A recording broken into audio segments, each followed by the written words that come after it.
Welcome to my channel Fee Concepts CHM. This is the first part of the series of OPAMP applications. First application we'll see, that is log amplifier. This is a circuit diagram. A logarithmic amplifier, it produces an output voltage that is proportional to the logarithm of the input voltage. So you place a diode in the feedback loop. The output is limited to a maximum value of about 0.7 volts because the diode's logarithmic characteristic is limited to the voltages below 0.7 volt. The input must be positive when the diode is connected in the direction as shown in this figure. To handle negative inputs, you will have to reverse the direction of this diode. We will write down the output voltage of the circuit as Vout is equal to minus of Kt upon Q into ln of Vin upon IR into R1, where IR is the reverse leakage current of the diode. Next is instrumentation amplifier. An instrumentation amplifier is used to amplify very low level signals, rejecting noise and interference signals. Examples can be of heartbeats, earthquakes, etc. The input to an instrumentation amplifier is the output signal from the transducer. A transducer converts one form of energy into another, and its output signals, they are very low level signals. Hence, before the next stage, it is necessary to amplify these low level signals. Also, we have to reject the noise and the interference. The general single-ended amplifiers are not suitable for such operations. For the rejection of noise, amplifiers must have high common mode rejection ratio. So we use this special amplifier called as an instrumentation amplifier. Okay, so it is used for low level amplification with high CMRR, that is common mode rejection ratio, high input impedance. Essential characteristics of a good instrumentation amplifier are as follows. The instrumentation amplifier, it should have a very high gain and it should be accurate. The gain should be easily adjustable. It should have a high input impedance and low output impedance. It should have a high CMRR, because it can happen that the transducer output, it may contain common mode signals such as a noise and all. So it should be rejecting these unwanted signals. High slew rate. This is a circuit diagram of an instrumentation amplifier. It consists of OPAMPs 1 and 2. They are non-inverting amplifiers, and OPAMP 3 is a difference amplifier. The final output Vout is the amplified difference of the input signals applied to the input terminals of OPAMP 3. Let the outputs of OPAMP 1 be, we will denote it as VO1, and the output of OPAMP 2 will denote as VO2. So we'll see the working. The output stage of the instrumentation amplifier is a difference amplifier whose output Vout is the amplified difference of the input signals applied to its input terminals.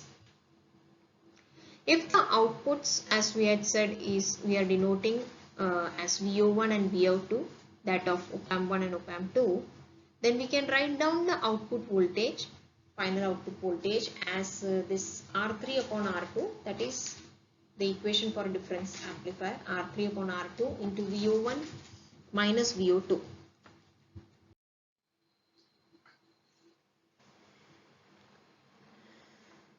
We will first consider the input stage of the instrumentation amplifier.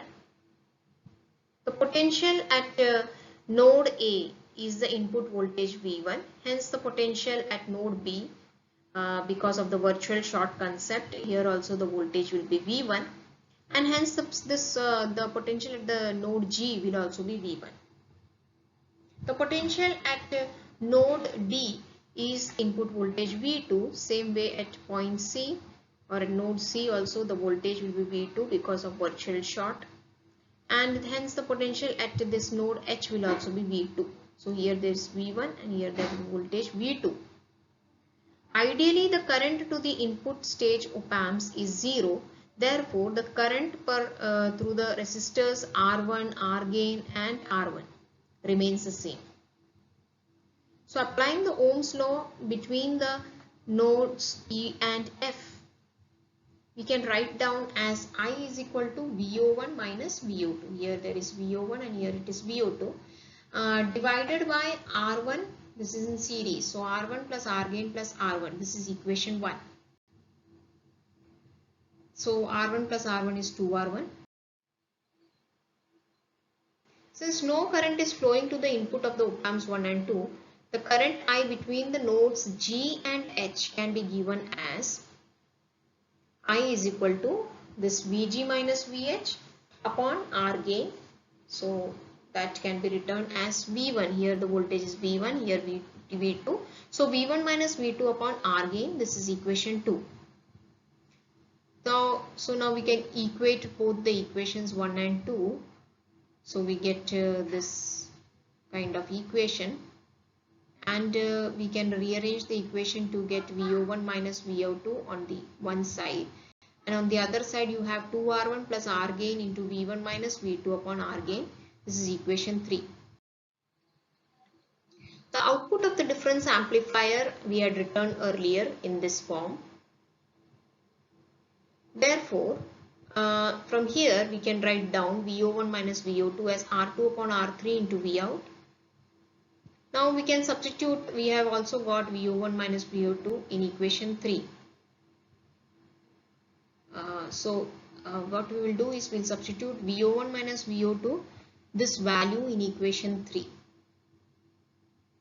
So this has been substituted on the left hand side. So R2 by R3 into Vout is equal to 2R1 plus R gain into V1 minus V2 upon R gain. So we rearrange this equation to get Vout. So that will be R3 upon R2 into 2R1 plus R gain divided by R gain into V1 minus V2. So we can see that this is the output voltage, and the overall gain of the amplifier, it depends upon these values of the resistance, this whole term. So we can adjust overall voltage gain of the instrumentation amplifier by adjusting the resistance R gain. Next application is the first order active filters.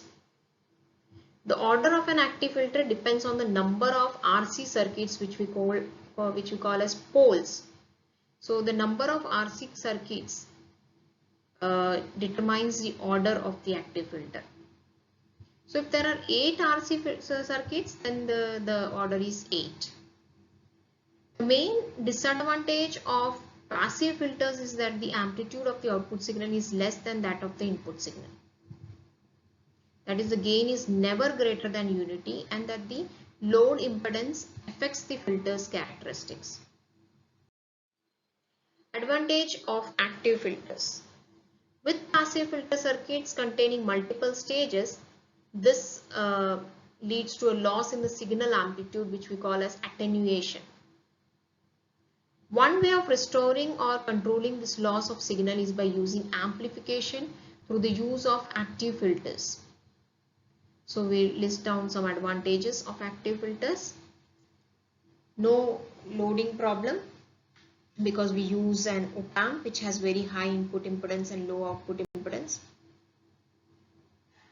Gain can be adjusted using the active filters, which is not possible in passive filters.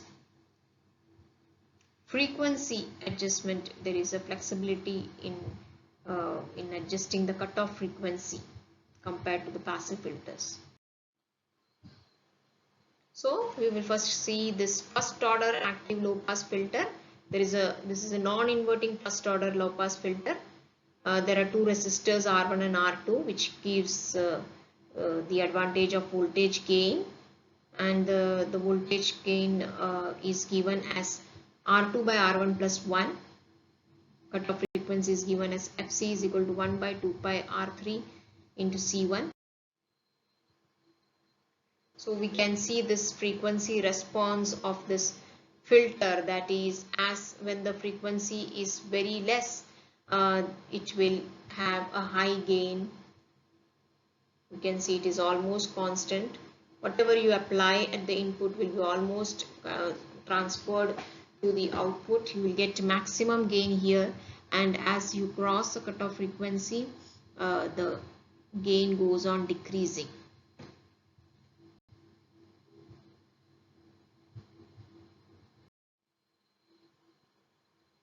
This is a first order active high pass filter. This is a non-inverting first order high pass filter.